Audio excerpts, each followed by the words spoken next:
नमस्कार। एक पत्रकार जिसने करीब 21 दिन तिहाड़ जेल में बिताए थे और उस पर आरोप था उसने 100 करोड़ की वसूली की थी। एक पत्रकार जिसने अपने एक चैनल में रहकर एक बेकसूर टीचर को वेश्याओं की सरगना बताया था और भीड़ ने उस बेकसूर महिला को लगभग जान से मार दिया था।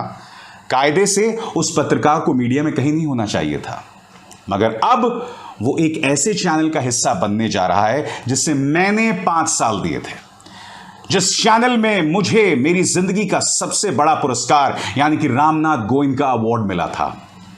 अब वो उस चैनल का हिस्सा बनने जा रहा है जिसे हम चैनल ए का नाम देते हैं।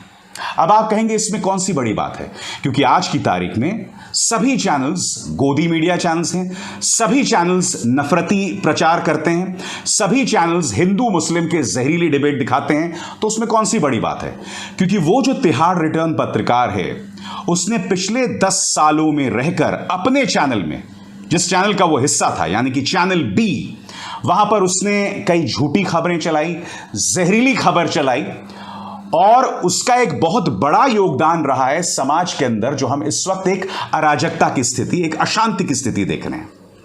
तो अगर वो एक दूसरे जहरीले चैनल में जा रहा है तो उसमें कौन सी बड़ी बात है? बड़ी बात, या ये कहा जाए हास्यास्पद बात यह है दोस्तों कि जब वो तिहाड़ रिटर्न पत्रकार तिहाड़ जेल गया था वसूली के आरोप में, तब इस चैनल ए जहां वो अब ज्वाइन कर रहा है उसने उसके खिलाफ छप्पर फाड़ खबर चलाई थी, जोरों से खबरें चलाई थी दोस्तों।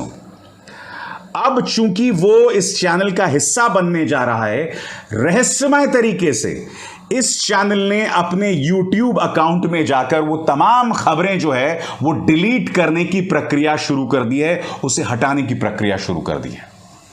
मैं आपसे एक सवाल पूछना चाहता हूं, जिस आदमी को एक चैनल ने आरोपी अपराधी बताया हो, उसके खिलाफ खबरें चलाई हो, आज आप उसी पत्रकार को नौकरी पर रख रहे हैं, जबकि उसका एक लंबा चौड़ा इतिहास है।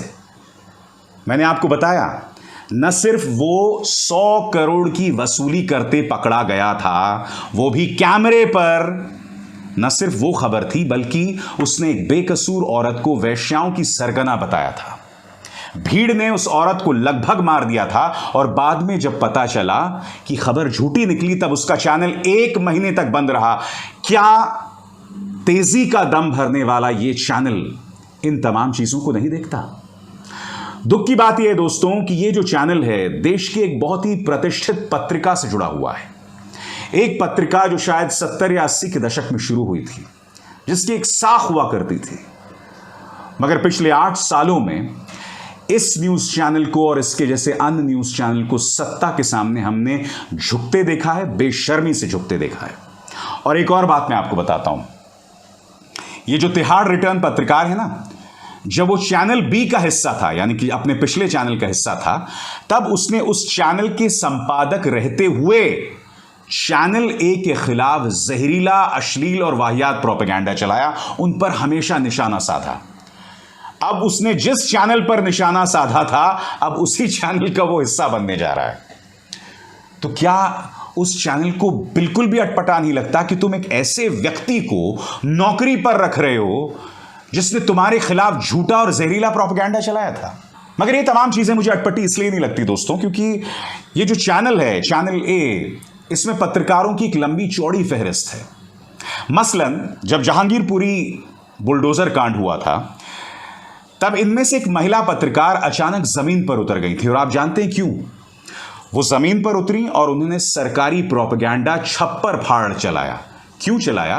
क्योंकि उनके पति का ट्रांसफर अरुणाचल प्रदेश हो गया था। उस सरकारी प्रोपेगेंडा को चलाने का मकसद यह था कि वो अपने पति का ट्रांसफर रोक सकें।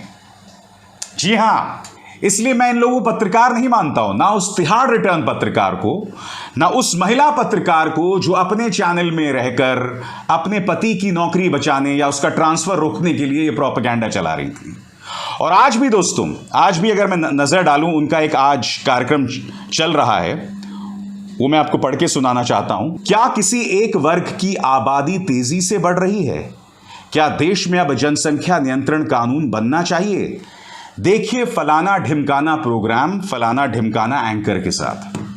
आपने देखा दोस्तों, कोई मौका नहीं छोड़ते ये एंकर्स, ये चैनल्स समाज के अंदर जहर बोने, तनाव पैदा करने का कोई मौका नहीं छोड़ते हैं।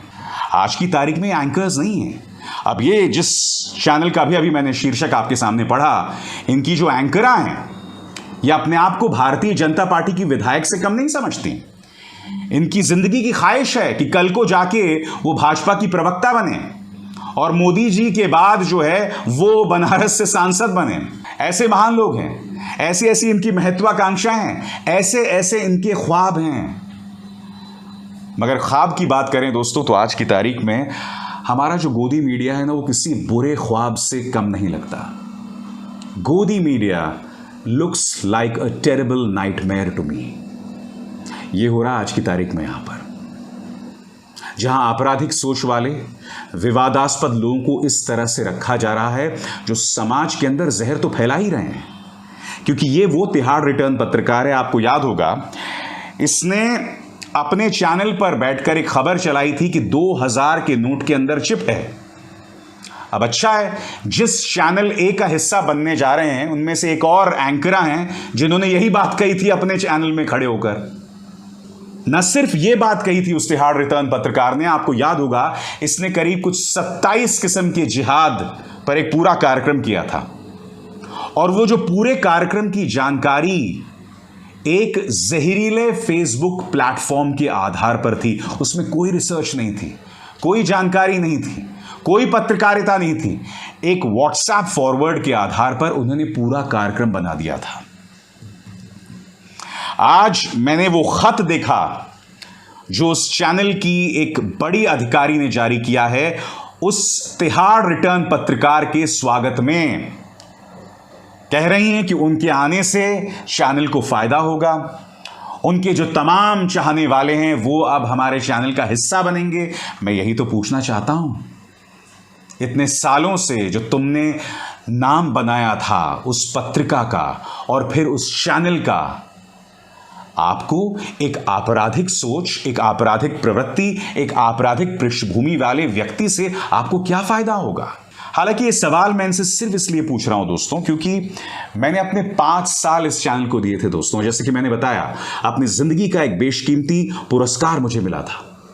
इस चैनल में रहकर मैं नहीं भूला हूं 2014 से पहले मैंने उस वक्त की सरकारों से किस तरह से सवाल पूछे थे।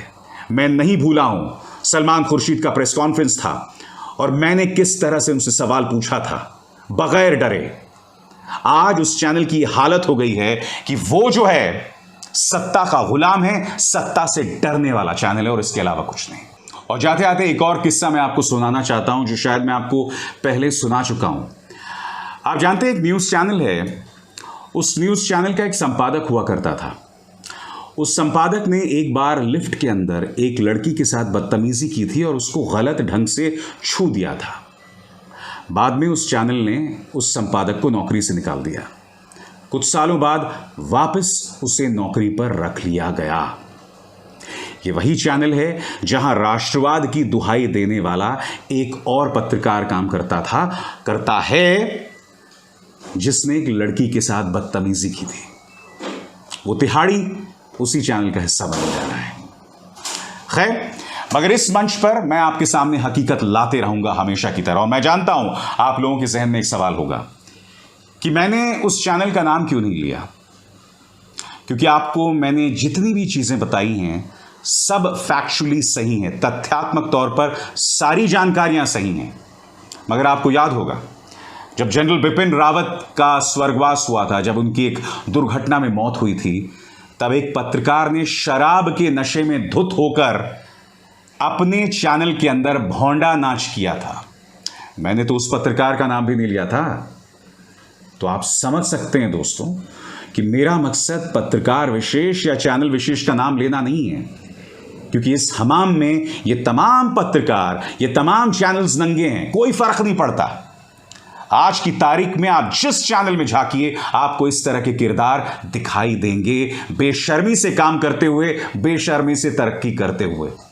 इसलिए नाम में क्या रखा है। अब अभिसार शर्मा को दीजिए इजाजत। नमस्कार। स्वतंत्र और आजाद पत्रकारिता का समर्थन कीजिए, सच में मेरा साथी बनिए। बहुत आसान है दोस्तों, इस ज्वाइन बटन को दबाइए और आपके सामने आएंगे ये 3 विकल्प, इनमें से एक चुनिए और सच के इस सफर में मेरा साथी बनिए।